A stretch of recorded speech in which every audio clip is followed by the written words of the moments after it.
What's up, guys? What is up, man? Welcome back to another episode of Deck Talk Podcast, and we've got one heck of a show. We got a good buddy of ours that is come on. Our schedule's finally lined up to where we can get him on, and I tell you guys, this guy. Oh, my volume on my phone. This guy who we have on is going to be somebody you're going to want to watch here, especially in the near future and on. He's got a fishing career that has started off with a bang, and it's just getting better. But guys, if you don't know, I am Colin Burnett. That's right, Colin, and I'm Norman Lee. Yeah, spot on, Colin. We have an awesome show now. We've been looking forward to this one for a while, but once again, we have to talk about one of the sponsors for tonight's episode. This episode tonight is brought to you by Bruiser Baits. Baits made for fishermen by fishermen, family owned and operated. They continuously strive to produce the best premium quality baits that are proven to put fish in your boat day in and day out, helping the beginner angler catch more fish and this season tournament angler put more cash in his pocket. From soft plastics to jerk baits, crankbaits, flat out tungsten weights, apparel, and a whole lot more. Fish the best baits made right here in the USA. Check out their full selection of baits, tackle, apparel, and accessories at www.bruiserbaits.com. Don't forget, when you go to the website, make sure at checkout, use our discount code DECKTALK10. Once again, that is bruiserbaits.com. And don't forget, use our discount code at checkout, DECKTALK10. Man, Colin, we have one heck of a show tonight. And let's just get started introducing this cool cat here. Let's get it. Let's get it on, man. Let's get it on. Give him a proper introduction. Since making the move to the pro circuit, our guest tonight has 5 top 10s, including a win on Dale Hollow Lake in 2022. He is coming off his best season as a pro, where he cashed a check in every event this year. In his young but stellar career, he is just shy of eclipsing the $200,000 career earnings mark. The king of Kingsport, Tennessee, Jack Daniels. How y'all doing? I'm glad to be here, guys. What's going on, guys? That was an introduction. How you doing, brother? Never had one like that. Yeah, Norman does pretty good on them things. Heck yeah, that's awesome. He works hard on it. Kingsport, Tennessee. Yes, sir. I'd say many people they don't know where that's at. No, but you are the king of there. But guys, this is old Jack Daniels Williams. He's a good buddy of ours, and he is a hammer. Not just in bass fishing and crappie fishing. I mean, he's a stud. I mean, we do want to say thanks to him though for coming on, but we done a autism angler event to raise money and also some fishing gear and stuff like that, to where we donated I think it was like over 40 rods that we had donated. There, Norman filled up the back of the bed of his truck with rods and fishing gear, and also had some cash and stuff that we had from the donations as well. But Jack's the guy we had a fish fry, and old Jack supplied the crappie for us. So we just made a phone call, and he says, "I got you some crappie," and he said, "Just let me know when you need it, and it's yours." So Jack, thank you, man. Jack showed up in the driveway, and he had I think it was like a 36 or 50 quart cooler, and it was chucked to the top. That's awesome. Yeah, that was awesome. I'm glad I could help. That's for sure. Yes, sir. Yeah.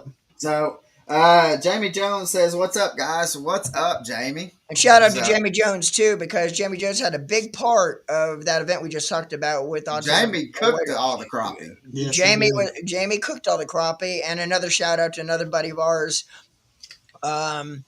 He also donated a portion of the crappie as well, which is Josh Antoine, which is a local guide as well. So he donated some crappie as well. So shout out to them guys as well.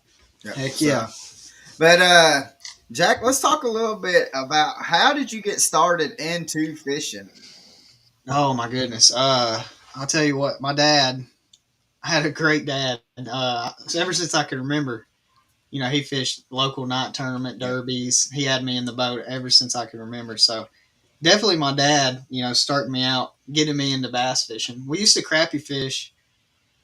We used to like catch fish to eat. You know what I mean? So like nothing went back. And when I got a little older, he started taking me in those little night tournaments and introducing me into the sport of bass fishing, I guess you would say. Yeah. But before that, I was just a eat all you can catch. So, That's I think that's how a majority of us got started is with our dad or our grandparents and stuff like that. And yes, sir. Yeah. I mean, my granddaddy had a saying: "If it had eyes, it can eat." So that's right. That's exactly right. When your dad first started, he taking you to little night shootouts and stuff like that. Were you pretty much hooked on tournament fishing immediately? I mean, did you get the bug instantly once you got your first taste of tournament fishing?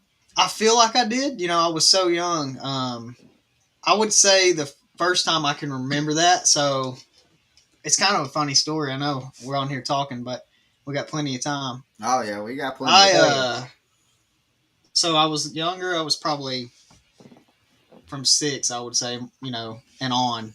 But before I had my driver's license, I was 13, and I used to go play bingo with my grandma. Like this is full on bingo. You win money, and I won like $1,500. I don't even remember how much it was, but I went and bought a bass tracker, a little like 91 bass tracker. And my grandma and my dad and my mom, we lived real close to a lake. They did, my grandparents. So they would drop me off during the summer every day, just leave me on the lake all day. That's when I was 13 years old, 12, 13. And that's when I kind of like started falling in love with like competition because they'd have like a Friday night derby and stuff. And I would stay and fish those. So that's probably when I fell in love with it. Yeah, I can remember my first tournament, and I went there not knowing what to expect. A buddy of mine got me into doing it. He talked me into it, and but it's something about that blast off and just just going is phenomenal. I mean, and from that first blast off, I mean, we had like an 80s, late 80s little Astro glass is what he was fishing out of. Yeah. And I think it had like a Johnson 110 on it. And all these other boats were like plowing past us. And we were just down there just hammered down, and we had fun. And that's when I got hooked in the tournament. And I was like, man, this is something else. And so I can remember like the first check. I still can remember getting like, it was like $20, but my dad was fishing against me in the tournament and I was leading, and then someone had, weighed in more. So I fell down to second, and then my dad was holding his fish. So he went and weighed in, and he ended up winning the tournament, and I got third. But he wasn't going to weigh in, and unless I was getting beat. So it's pretty funny story. Yeah. That's pretty cool. Yeah. So yeah, that's I've never got to fish a tournament with my dad. Yeah. And maybe that's something that we can do here this next next summer. But he loves getting out there and just throwing a Texas rig. It don't matter. Right. It don't matter where we're at. He's gonna take his little spinning rod and just chunk a Texas rig. Yeah. Colin, and the problem we have with your dad when he's on the boat with you and me is all he's throwing is a Texas rig, and a lot of times he kicks our butt, and we have about 30 rods apiece laying on the deck next to us, all side up differently. That's my dad. He's always kicking my butt. He and it's crazy though. I mean, he doesn't do nothing but just slow reel a Texas rig, and it doesn't matter if it's a Cinco or a crawl. He's just slow reeling it. And I'm like, let it get to the bottom and just jig it up and down, and he'll all right. And then the next thing you know, he's just still slow reeling. He doesn't. I was gonna say, as Colin's telling him that, he's setting the hook. Here's another one. Get the net. Yeah, catching him. That's right. Yeah. That's funny.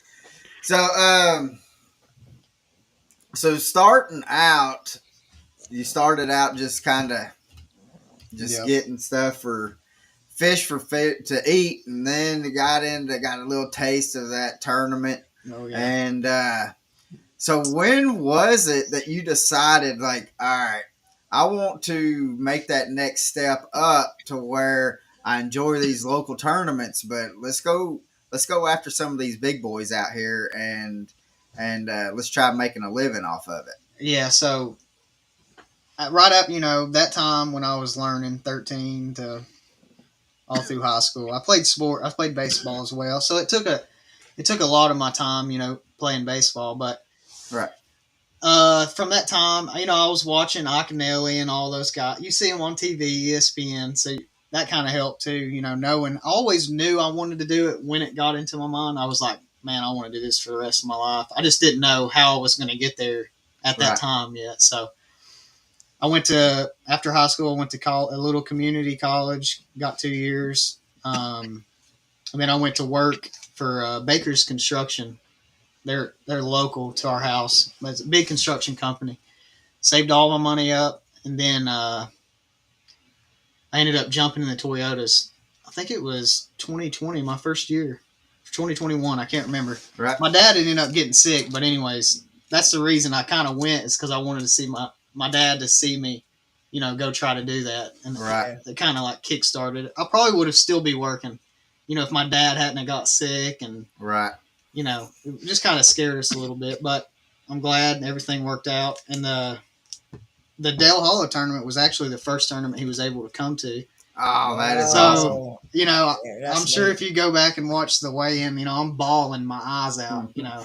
And everyone thinks I'm bawling because I won, but it was really because, Dad was standing out there getting to watch me weigh in. Cool. So, yeah, it was cool.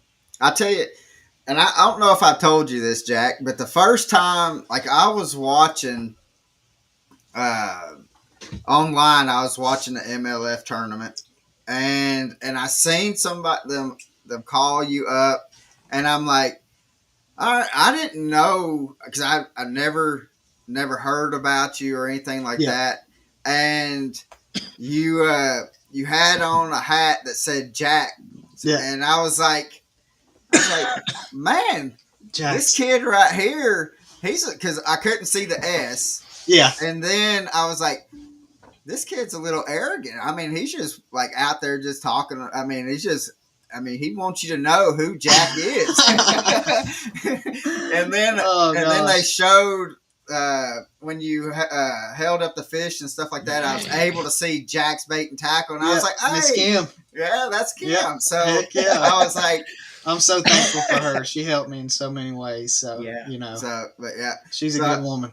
Oh yeah, we love her to death. I do too. She helps us out. I mean, that's one lady there. I mean, even Chuck. I mean, they do so much for the fishing community here in Chattanooga. Yes, and I mean, you wouldn't have a business for 60 years anywhere if you don't treat your people right. So, and they definitely do. Yeah. But yeah, that was my first experience of seeing Jack, guys. I was like, man, this he's arrogant. He wants you to know who he is. and then I seen that it was Jack's, and then we got to meet you.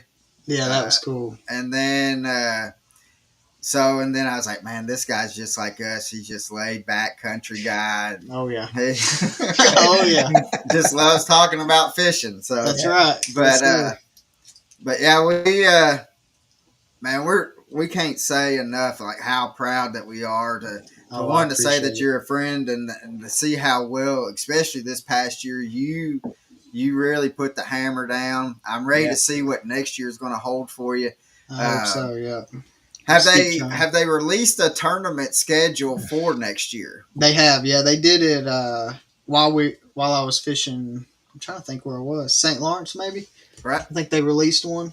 It's looking like a pretty good schedule. I got it. I think we go back to Champlain. Right. No, hold on. Let me make sure. We start out at Kissimmee, and then we go to Hartwell, Smith, Pickwick, James. We go back to St. Lawrence. I'm sorry. Right. And then they added a championship next year. So That's something that I wanted. I wanted a championship because it's hard to fish all year long, and you do so good, but you have nothing to fish for at the Yeah. end of the year. No, Yeah. So yeah.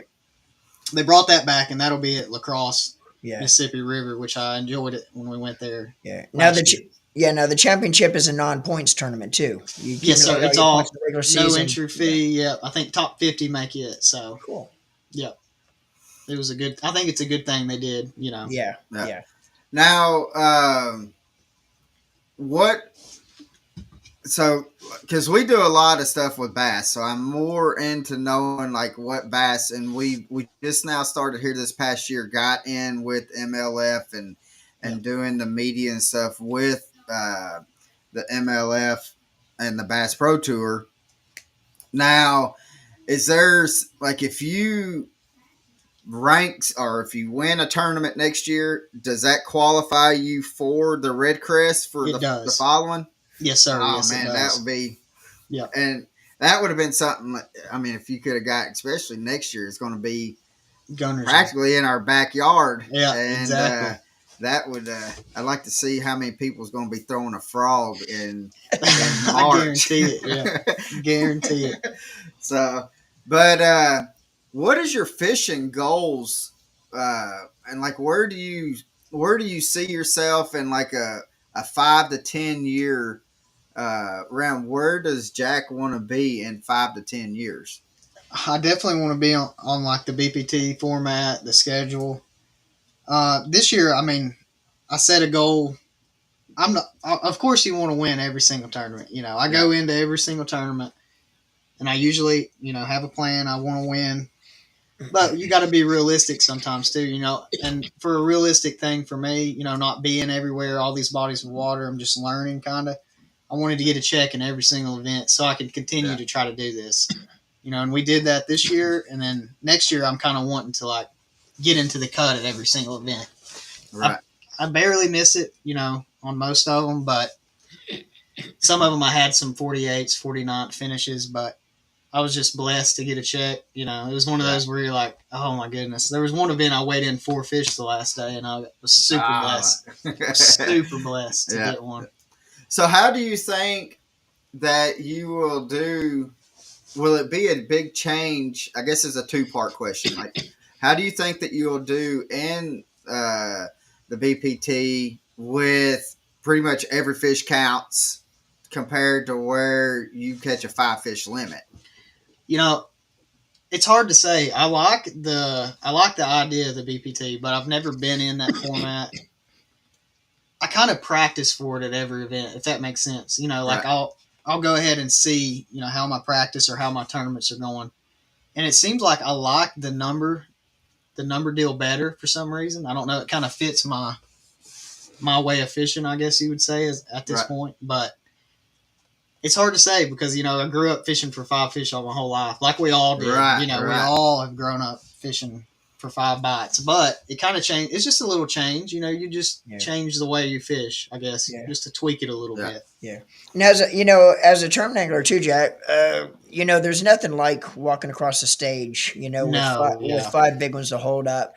And me and Colin asked a lot of the Bass Pro Tour competitors that same question, and most all of them will tell you that they like the Bass Pro Tour format because the fish conservation end of it, where they're actually being able to release the fish after they weigh it instead of hauling them around to the live well worrying about the health of the fish. But they'll also say in the same sentence, there's nothing like walking across that stage with 28 pounds of bass to hold up too. And they never show them off. So. Yeah. And so they kind of to go back of what you were saying earlier, or just a few minutes ago, Jack, was how this year your goal was to make a check every tournament. Yes, sir. And Chris Lane, when we had him on, he kind of talked about that, and he said there's some tournaments that soon as you go into practice and you get done with practice, you're like, all right, man, I have a shot I'm going to go for it. I have a shot to win this. I've got the fish. And he said, but then there's some tournaments that he's like, I'm just going out there to get as many fish as I can to make points. Exactly. And so I think that's kind of like what you was talking about, right? Just to Yep. kind of make sure that I don't have a tournament slip by me that I'm not getting as many points as I can get. Yes, sir. Yeah. Yeah, and that's like, like I said, I have to make money to get. You don't ever Yeah. make money in this sport, you Yeah. you can try to almost break even. That's kind of how I put it. So if I can break even and learn at these new bodies of water, then I think that's a win for me. Yeah. Just being familiar with these new bodies and stuff. Yeah. Yeah. We had Iconelli was on, and he said if you want to be a millionaire in this sport, he says you need to start out with 100 million. If you want to make $1 million, start with $1 million. So Yeah.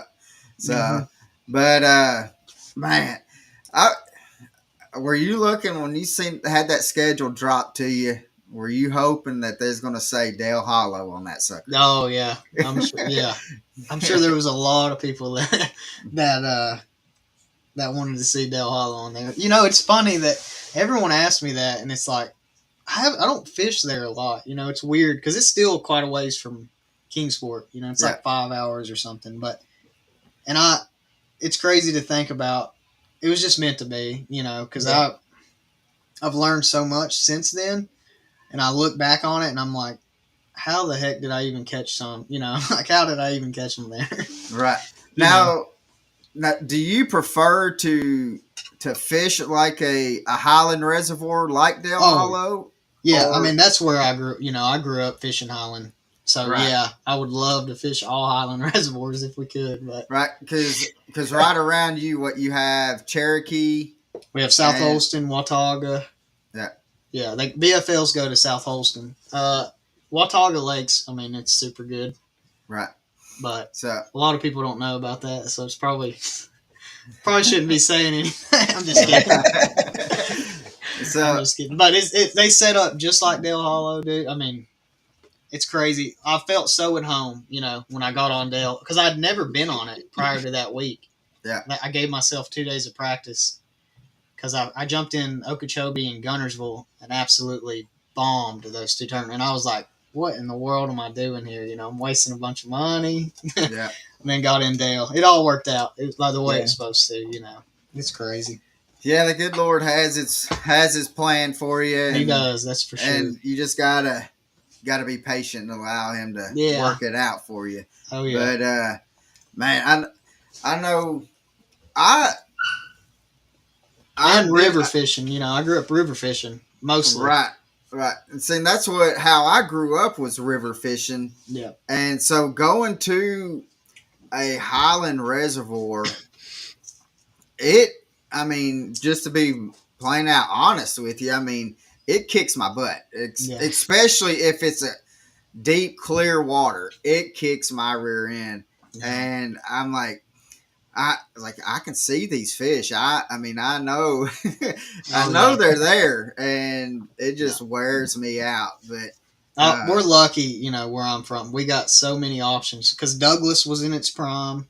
Yeah. Back when cranking a 6XD, find them on ledges, and then we had Cherokee, which is completely different, smallmouth.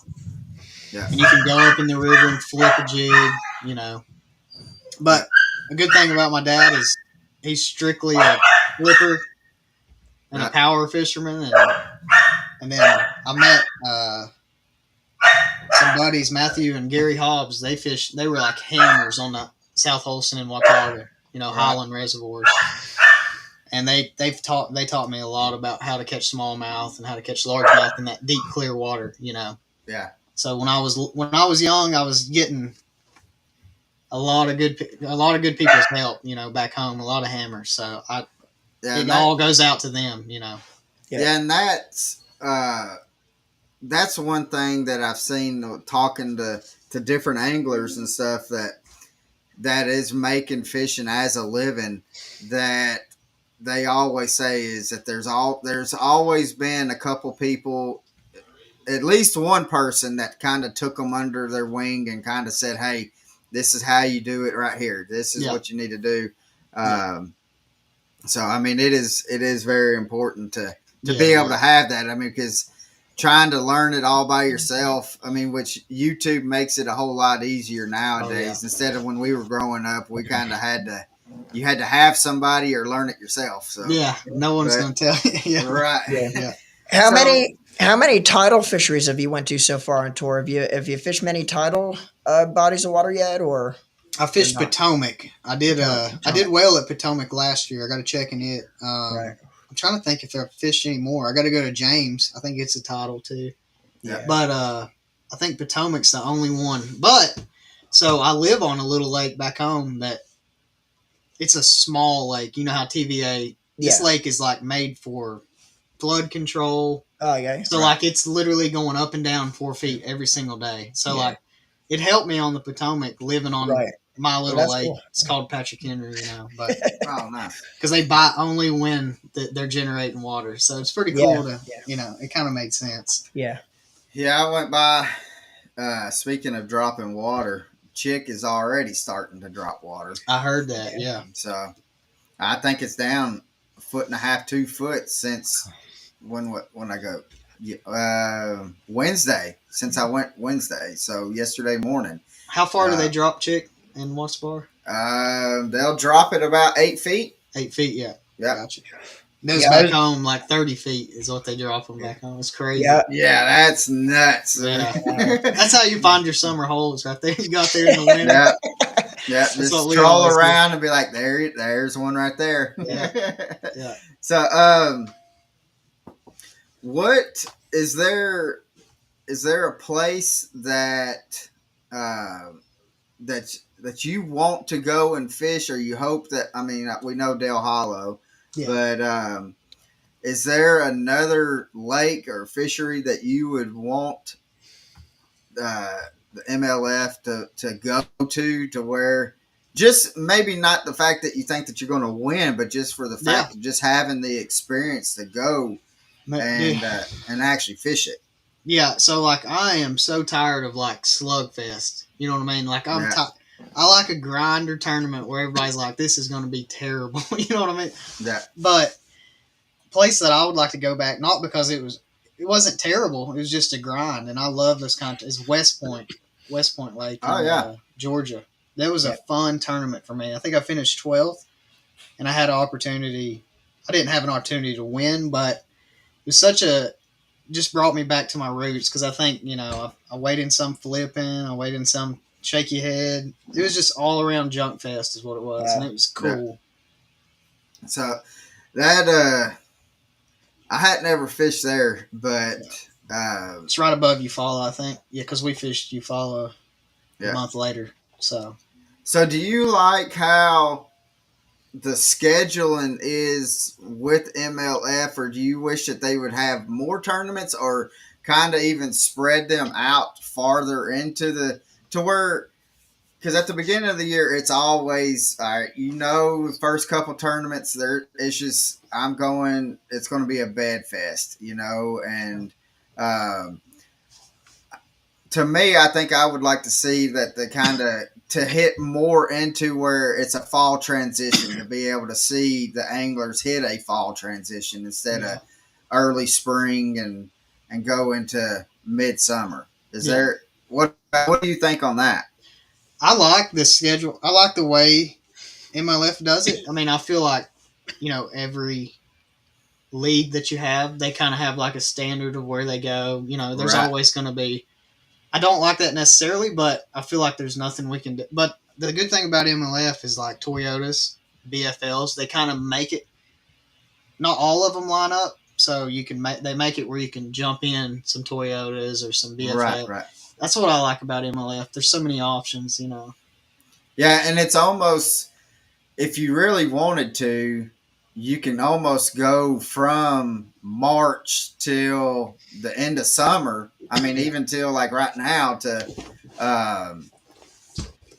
and go, and almost every week you could hit something that MLF has got going on. Yeah. Yeah. Oh yeah, no doubt. It's crazy how many tournaments they put on, and those people, those guys and girls work so hard. They're on the road just as much as us, because I think the Toyota, I know Mark McGraw and Ramey and all those guys, they're always following us around. So it's pretty cool It's like one big family, you know. Yeah. If I ever had to leave, I'd miss them for sure. Yeah. Now, I don't know if you've been following the team series, but now they got the fall. You know, after the season is over with, now they got the fall team series going on. They've already had one. I think they're in the middle of the second event now, and that's actually pretty cool to watch. That was fun to watch. I watched some clips and stuff from it. A lot of the anglers that's teamed up together has never been on the boat together fishing, with the exception of a few. So it's kind of fun to kind of watch the camaraderie two anglers have that typically competes against each other. Now they're on the same boat as a team fishing with each other. So it's kind of it's cool neat to watch. Yeah. And it kind of helps, you know, like put things in perspective for guys that, you know, they're not fishing on tour or whatever, you know, nationally, because this is what we do every weekend, you know. That's what everyone asks, like, what do you do for fun? I'm like, I go fish night tournaments. I hardly ever daytime fish, you know, because it was always from 7 to 7 or 7 to 3 or you know, crazy hours. So, is there a technique that, let's say you have to go, you got 30 minutes to go left and you have to catch a fish? Yeah. What technique are you going to be able to go catch that one fish? I'm flipping a jig every time. I leave myself like 30 minutes every single day of it. It doesn't matter where I'm at. I'll find a dock or I'll find a bank with some brush and I'll just go flip a jig. Like it's fun. Now, do you have a favorite type of cover that you like to flip jigs into, whether it be a dock or? Yeah, I like skipping docks, but I love flipping like anything close, like lay downs. Yeah. That's all I grew up doing, you know, skipping under trees, bluffs.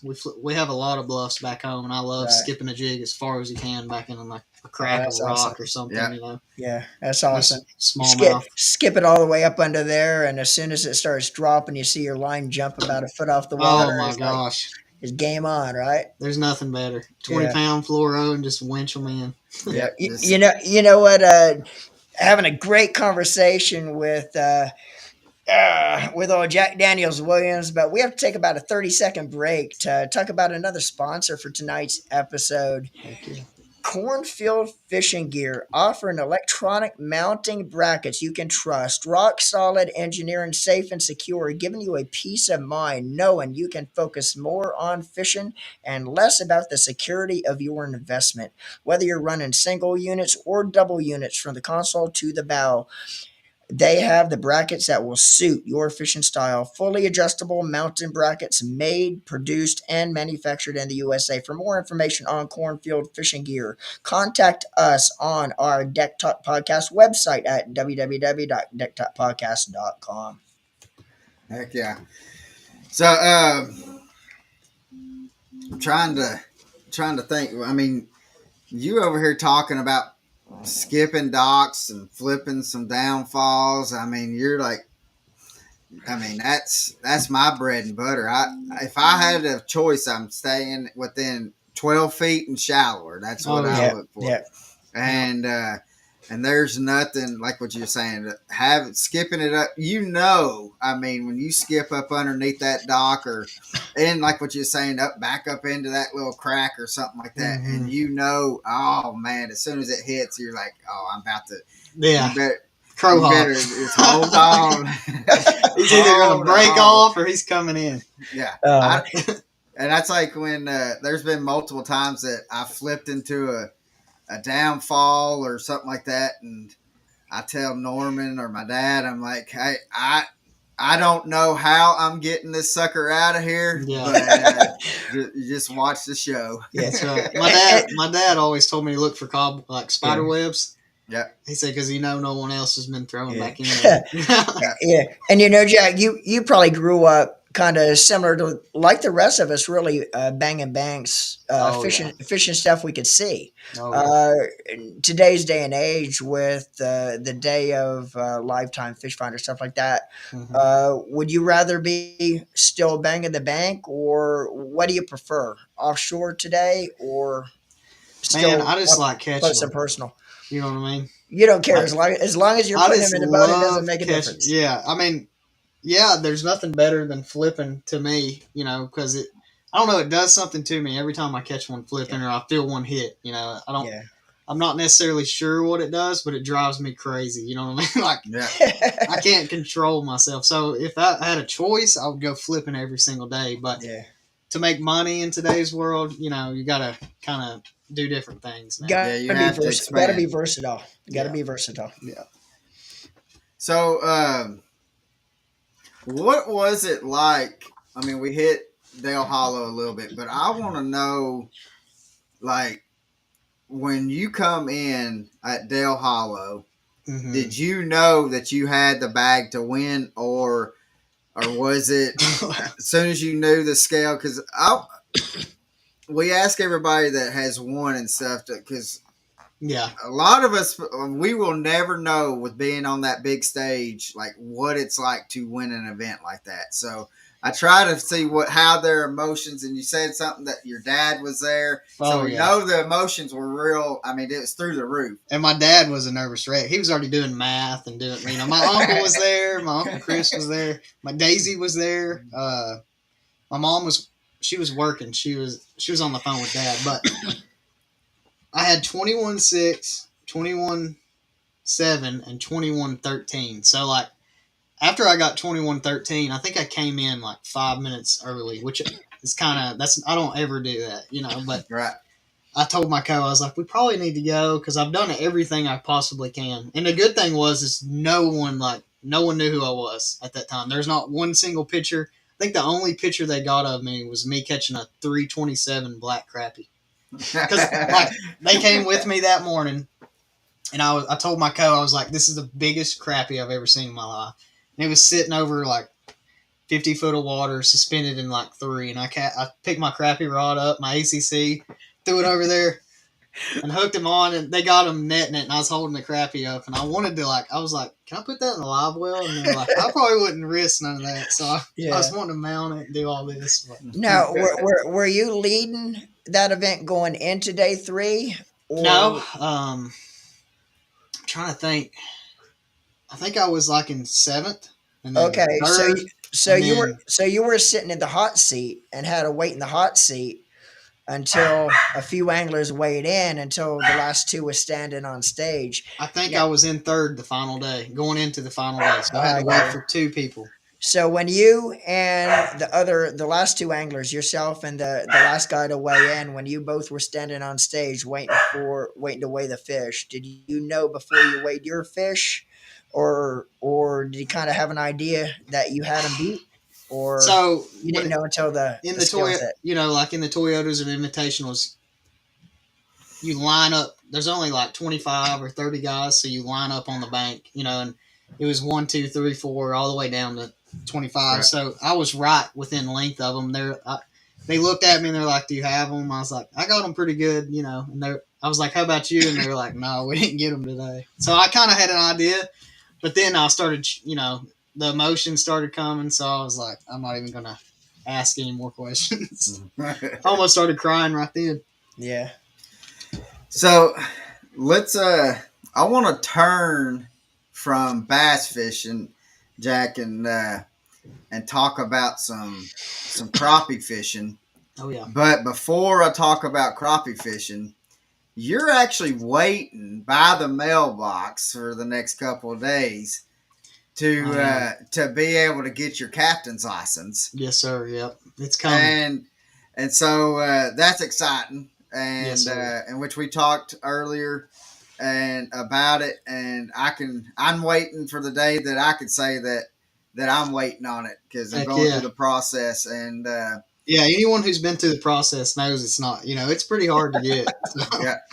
So. yeah. So congratulations on that. And Appreciate it. So with that, when you start guiding and stuff, we know that also, I mean, like with bass and crappie and stuff like that. But what else, like, are you also going to be like, let's say somebody has a hummingbird or ants or whatever, Yes, any sir, kind yeah. of units, are you doing also to where you can say, hey, this is what you need to do. This is how you need to read. This is what you're looking for.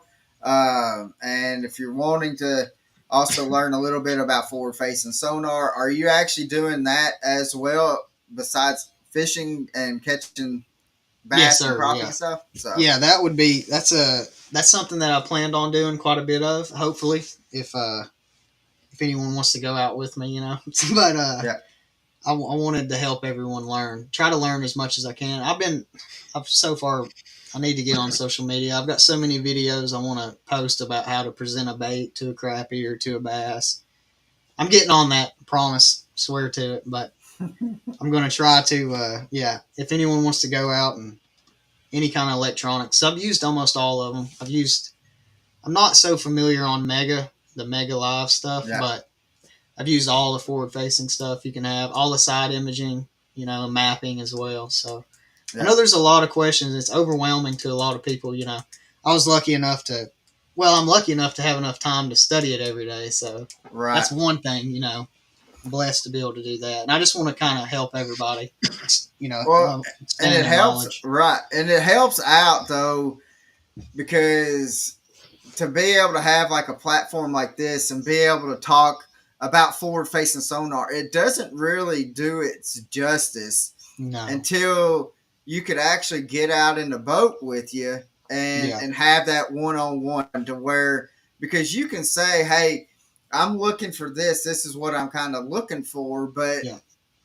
people might have in their mind about, all right, that's what he's looking for, but until they actually see it on the Oh, yeah. screen, Yeah. it's a total different ball game. Yeah. Like, there's no one thing I've learned, when I started out doing it, there's no video out there that can honestly show you what you need to do. You have to be No. with somebody, or you have to like do it yourself. I mean, you're still going to have to end up doing a lot of it and learning how you can learn it on your own.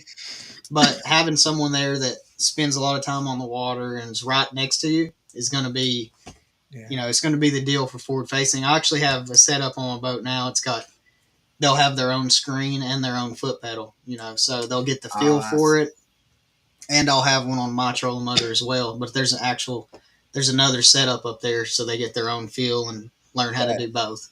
Yeah, and that's I have not heard anybody else to give them control over Yeah. to where they can look at it as well.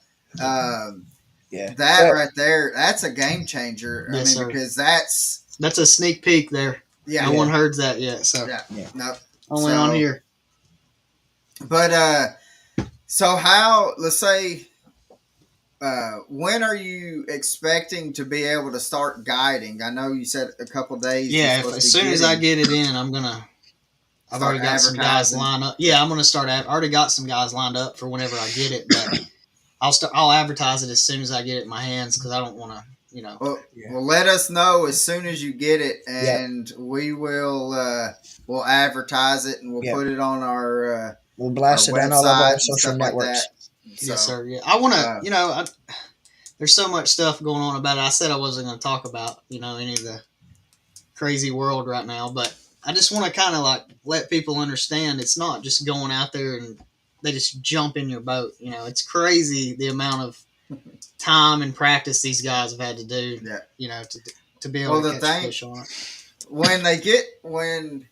Which with talking to you and all the other anglers that we get the privilege to talk to, and they all say the same thing. You put it on, just like what you just said. Just because you put it on your boat, don't mean you're catching them. No, yeah. Because how many times have you seen you drop that bait right there, right to them? They're trailing that bait. They're even nosing up, and then next thing you know, they're swimming off. And see, like we've been. I didn't mean to interrupt you, Colin. No, you're good. You're good. But like, I wanted to kind of make a point. Cherokee Lake, you remember when the Bass Elites went to Cherokee and dropped on 2D? Yep. So, like, that's been a part of East Tennessee, like Upper East Tennessee, where I'm from. We've been dropping on fish for, I don't know how long. We've been using electronics on 2D. But now, today, right now, if I go out to the same areas, they'll come up there, they'll go right back down. They will not eat your bait on 2D. So, there's this whole stigma around it.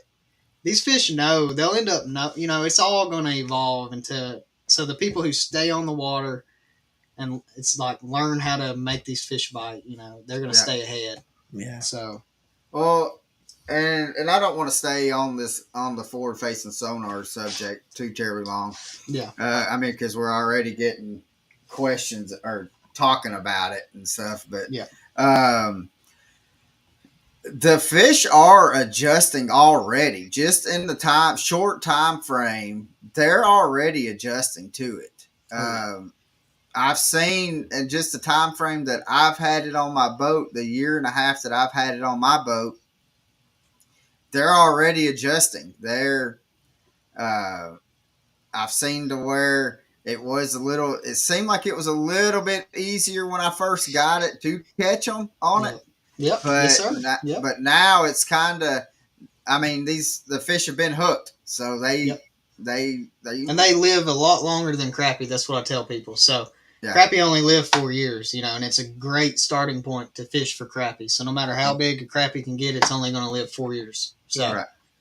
And they're constantly, there's a lot more crappie in a body of water than there is bass. So it's a great starting point to learn how to cast, boat control, the whole 9 yards, Yeah. So Yeah. And what a lot of people don't realize too is with your forward facing sonar and your live fish electronics today, or your live real time fish electronics today, use them more or less they're being used as a teaching tool as well, because we're learning so much about how the fish live, how the fish react to different baits when you throw at them, where they are. Yeah. How many of us has fished down a bank for years and years, fished down the same bank, throwing at timber on the bank, not realizing that the majority of the fish we're trying to catch on the bank is either straight out in front of the boat or on the left hand side of you. We never cast to them otherwise. No. But I mean, it's more of a learning tool as well, where It is. We're learning a lot about how the fish live that we never knew before. Exactly. Yep. So off of forward facing sonar, I mean, which we talked, Jack, about it earlier. I mean, that's one subject that people can talk on, and they go crazy over forward facing sonar. But what are you doing? Let's say we're going to go out and let's do some crappie fishing for summertime. Mm-hmm. What are you looking for when you pull up on some crappie? Sorry, I was trying to read a message. No, you're good. Real quick. I'm reading them now. I didn't realize I could read them. That's cool. Heck yeah, Jamie.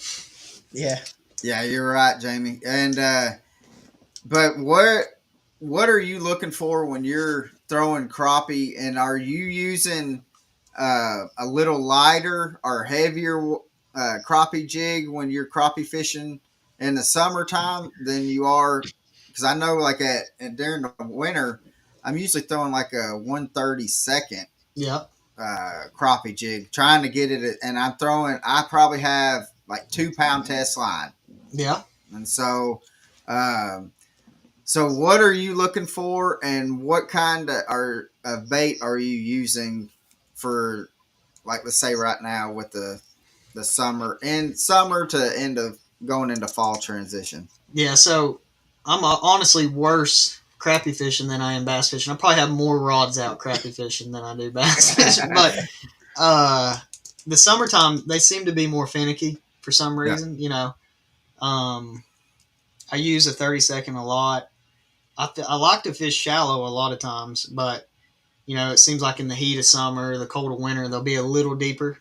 And down here somewhere, like, they don't get as deep as they would back home. I've caught them 40 and 50 foot back home, but we just don't have that much deep water down here, which is a good thing because, it gets harder to catch them when they get deeper and on live scope. But yeah, 32nd and 16th, just a regular. Sometimes I'll bump it up. I'm fishing a little deeper, but not much. I like to fish real small.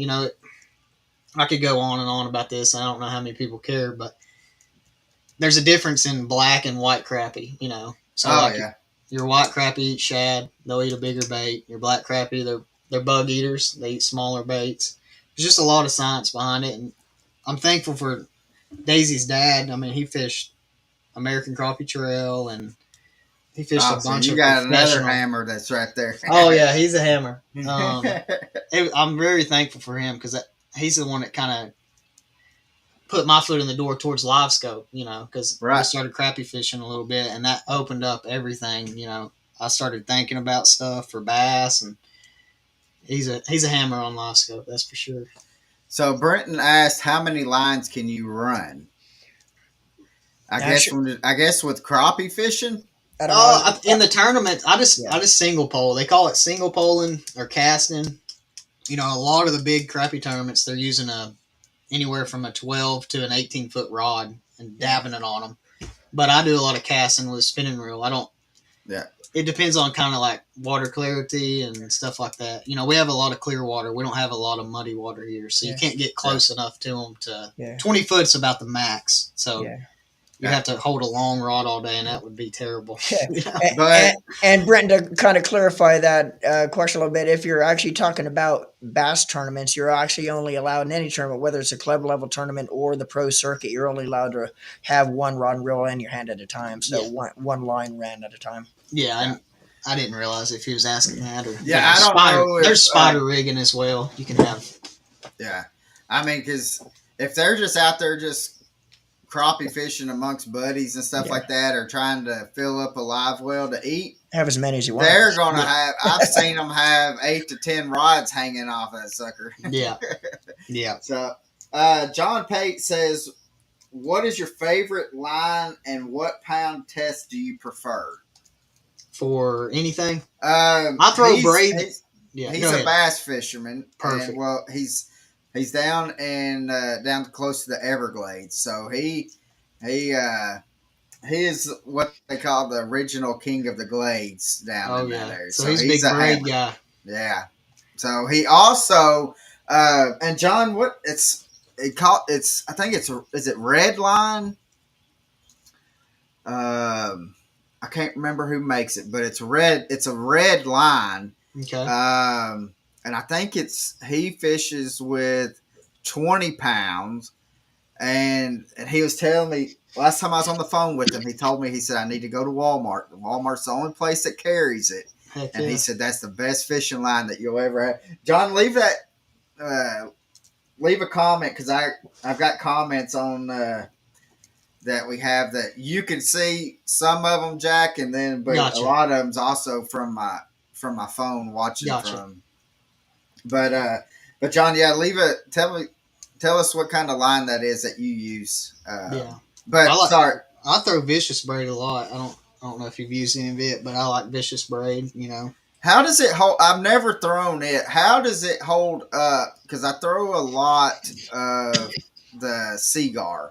Okay, yep. I throw fluoro Seagar. Yeah, and I like how when I go to fluoro, I usually go to that K9 17 pounds, because that right there has probably, I've pulled up logs. Oh yeah, that stuff's tough, isn't it? Yeah, and so, and especially fishing in the up underneath docks and in the brush and the downfalls, I want something that I can trust to be able to get them out.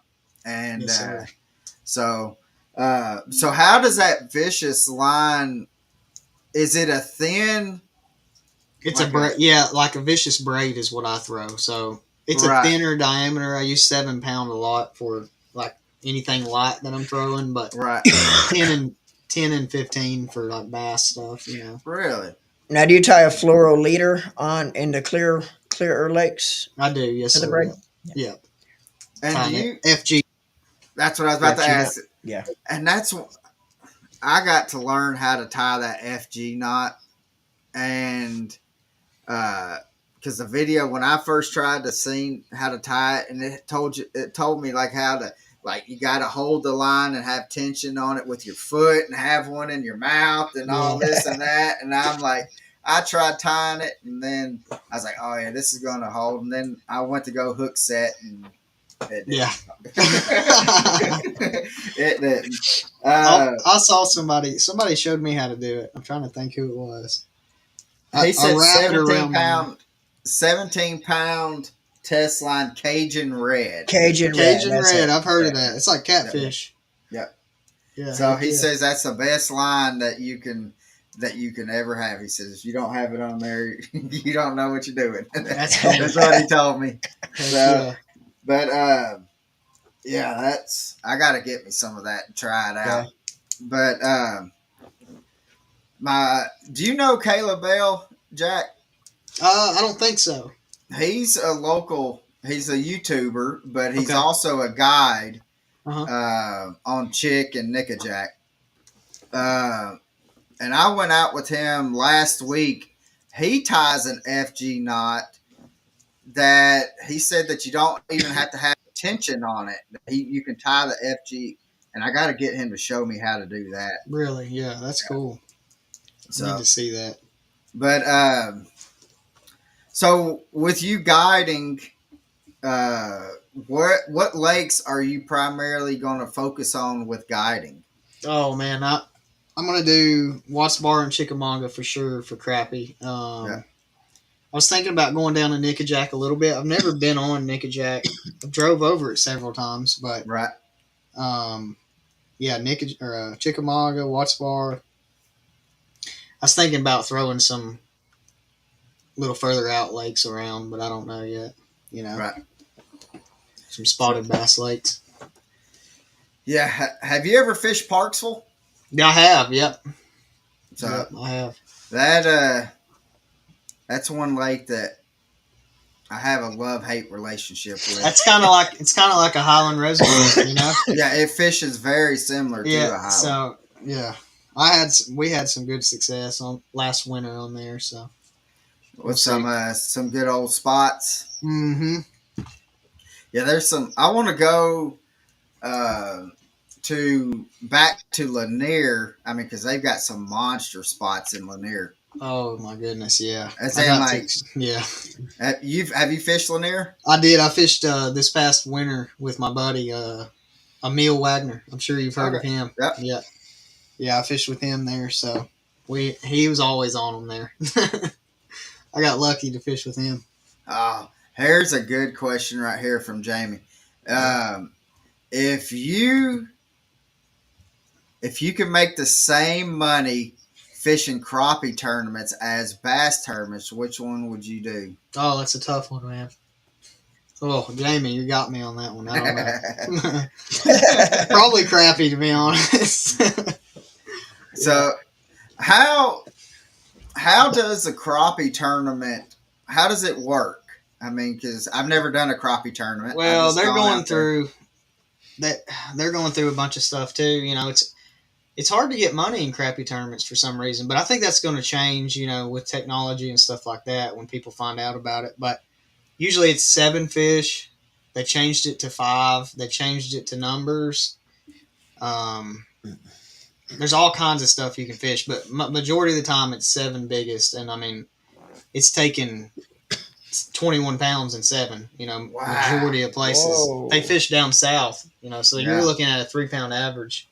Yeah, But that's crazy. Yeah, I fished the Alabama crappie trail I fished a couple of them this past winter. We went to the Alabama River. We got second in it, and then we went to Gunnersville and we did well in it as well. But the Alabama River was really good, and we had like 11 and 5. It was super good. Yeah, we had one day of practice and showed up and caught a bunch of 2-pounders. It was crazy. It was a big river, you know. That was cool. I mean, even a 2-pound crappie is. Oh yeah, it's crazy. I couldn't imagine. How long was that 3 that you had? Did you measure it?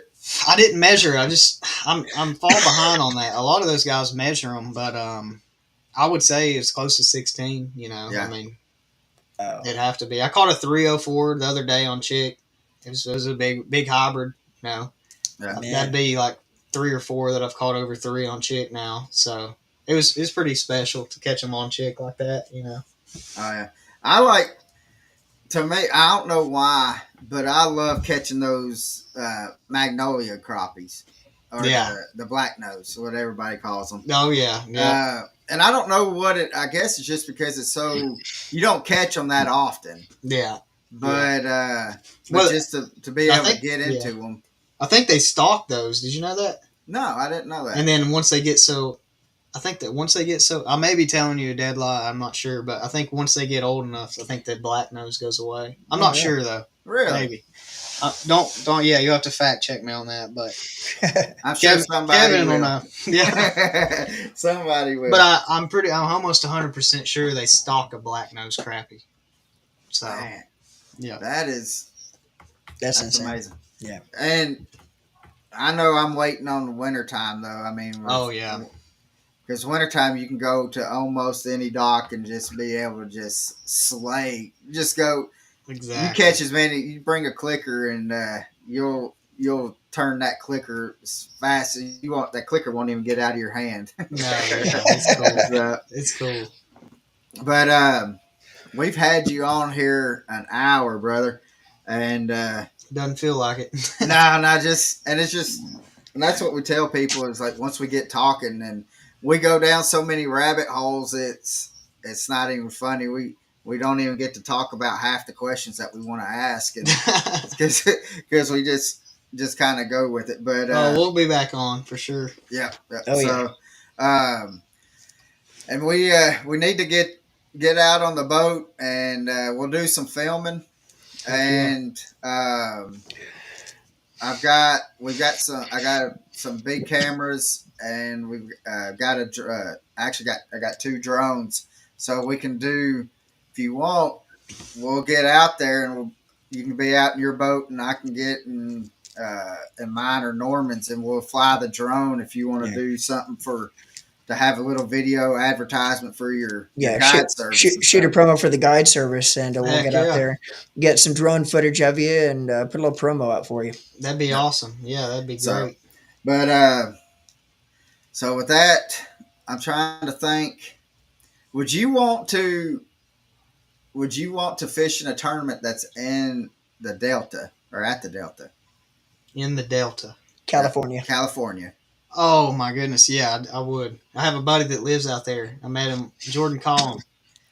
He lives out there, so yeah, he's told me all about it. Yeah, I want to go out there and just throw a big glide bait. That's all I want to do. Just throw a big glide bait. Yeah.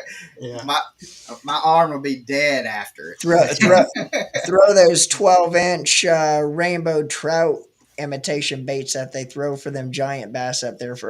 They got a lot of world record hunters up in California. That's all they do is go out trying to catch that world record bass, and they're throwing like 12, 14-inch rainbow trout imitation baits. I'm looking at them baits. They're as big as some of the bass we catch down here.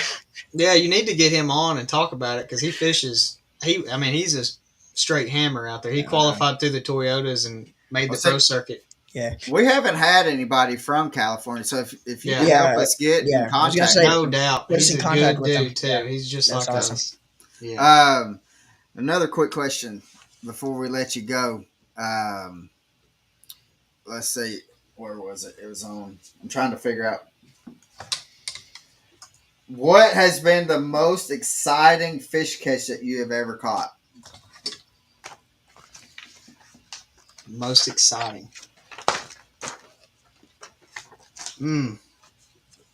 Like what kind of fish? Jason, what kind of fish? Because there's I junk fish a lot. I don't. I fish for everything. You know, I caught some big paddlefish. Oh man, I'm trying to think. In a tournament standpoint, probably safe player. Fun fishing, bass fishing. Probably a few. Probably back home, I skipped a jig in a dock and caught like a 6.5 on a lake that doesn't have 6.5s in it. I skipped it in there and I can't remember. Oh my goodness, that's one that sticks out. I still, it's weird how we can remember every fish catch we have, but we can't remember anything else. That's my wife reminds me of that every time. Yeah, it's crazy. She the has me. thing is like I could tell you, like when I caught my 10-2, I could Mhm. tell you the rod that I had in my hand. I could tell you the bait that I had, the line. I could Oh tell you yeah, everything. I could even tell you where I casted it. exactly. And but then like if you ask me something like just some random question that I That I did should know. yesterday. Yeah. Oh yeah, No, I'd be like, I don't know. I've no idea. I don't remember that.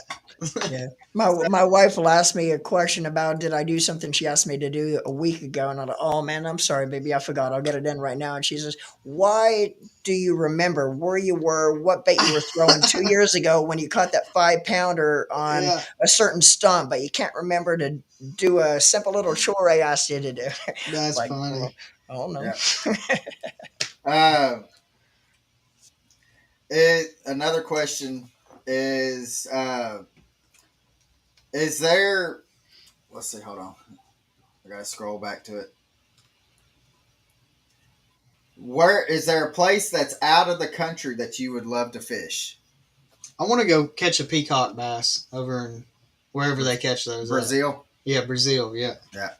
I want to do that one time. Oh, Have you that's ever the caught a ultimate trip. peacock? I have not. No, sir. Oh No. man, we go every year down to the Everglades. Yeah. You'll have to jump on with us and go Heck down yeah. there. I've always wanted. They're so pretty. You know what I mean? Like I Yeah. want to catch one of them. Well, in the Everglades, they don't get as big as they get in Brazil, but Yeah. they are for pound with all the fish that I have caught, freshwater wise, Hmm. they are the best fighting fish. I mean, like if you could throw a like a whopper plopper Yeah.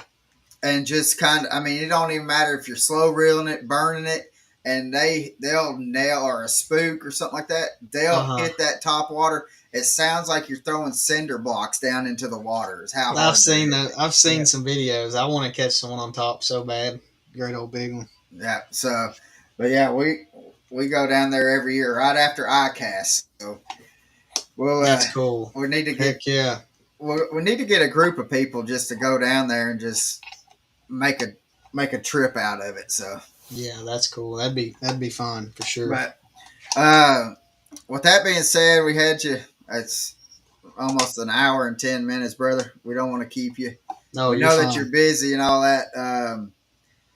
But Norman, let's ask the last question, and we'll go from there, brother. Yeah, buddy. Yeah, Jack, it's been great having you on, man. It's a real pleasure being able to talk some fishing, some great fish stories with you tonight, Jack.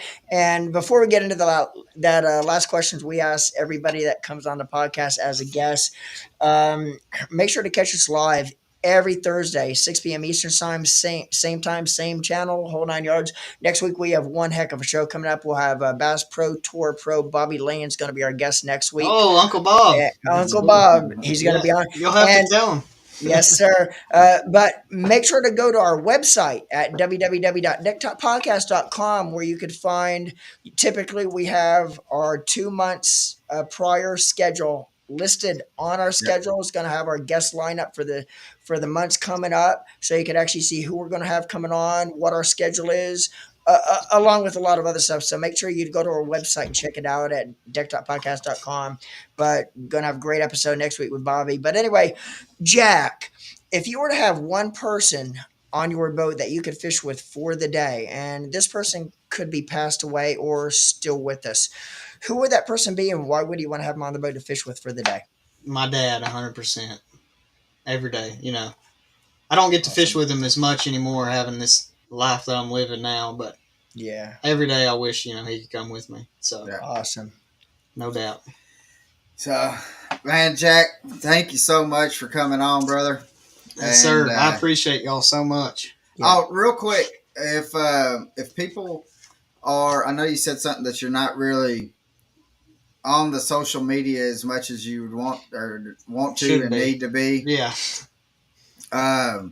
But how can people follow you along your fishing career? Jack Daniel Fishing on Facebook, Instagram, and YouTube. I'm going to try to start doing some more videos on YouTube. So, informational videos that'll help. And so, what is your guide service. So what is it going to be? Is it going to be Jack Daniels Fishing It'll be Guide Service? Jack Daniel Fishing. Yep. No S, just Daniel. Yeah. I'm sorry. Yeah. I, No, I you're do good. that too. I know you're fine. And a little helpful hint too, Jack. And you said you need to start doing more social media, more Facebook stuff like that. But Yeah. I will tell you, once you get your captain's license and start guiding full time or putting the guide service out there, get on that social media, get on that Facebook. It's a great advertising, doesn't cost you anything, and believe me, it works too. Heck Yeah. yeah. As I a do guide. that. And a little plug for what here about 2.5 years ago, I started a page called USA Guide Fishing List. Mhm. And so this is, you can just go on Facebook and just join it. It is, I mean, it's a private group because we started having a bunch of spam, but we have over 200.